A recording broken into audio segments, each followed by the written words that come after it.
हिमाचल प्रदेश विधानसभा क्षेत्र श्री नैना देवी जी उपमंडल स्वारघाट के अंतर्गत चंगर क्षेत्र में मक्की की फसल तबाह होती नजर आ रही है।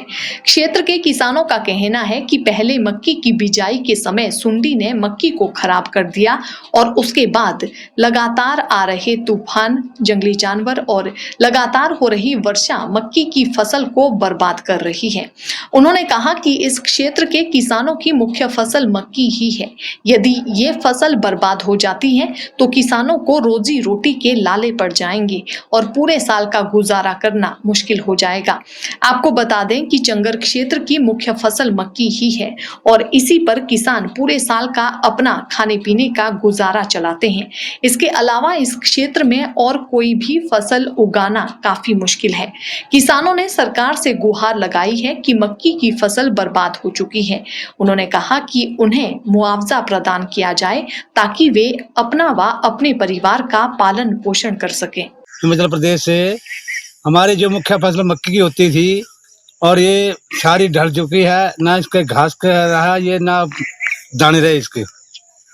अब बताओ, सरकार से मांगे करते कि पहले इसके ऊपर कीड़ा लग रहा और अब तूफान ने सारी फसल डाल दी, इसलिए सरकार मुआयना करके कुछ न कुछ क्षतिपूर्ति करे। देखिए, जो हमारे इलाके की जो हमारी मुख्य फसल है वो मक्की की फसल होती है।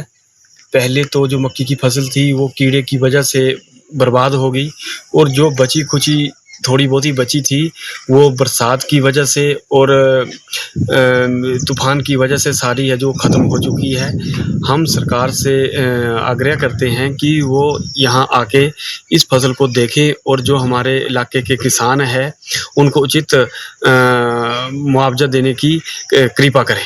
जैसे कि सभी को मालूम है कि इस बार जो मक्की की फसल है बहुत ख़राब हो चुकी है।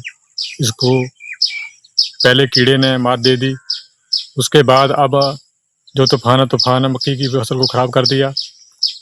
इसलिए मेरी सरकार से प्रार्थना है कि हमारा जो ये चंगर का इलाका है, यहाँ पर हमारी जो मक्की की फसल है ये मुख्य फसल थी, क्योंकि मक्की की फसल को बेचने के बाद में किसान अपना खाने पीने का गुजारा और कुछ बेच के अपना जो मक्की की फसल के ऊपर खर्चा होता था वो निकाल लेते थे। लेकिन इस बार बीमारी के कारण व तूफान के कारण मक्की की जो फसल है पूरी तरह खराब हो चुकी है। मेरी सरकार से प्रार्थना है, माननीय मुख्यमंत्री जी से प्रार्थना है कि इस बार चंगर इलाके के लिए मक्की की फसल का मुआयना करा करके किसानों को उचित मुआवजा दिया जाए।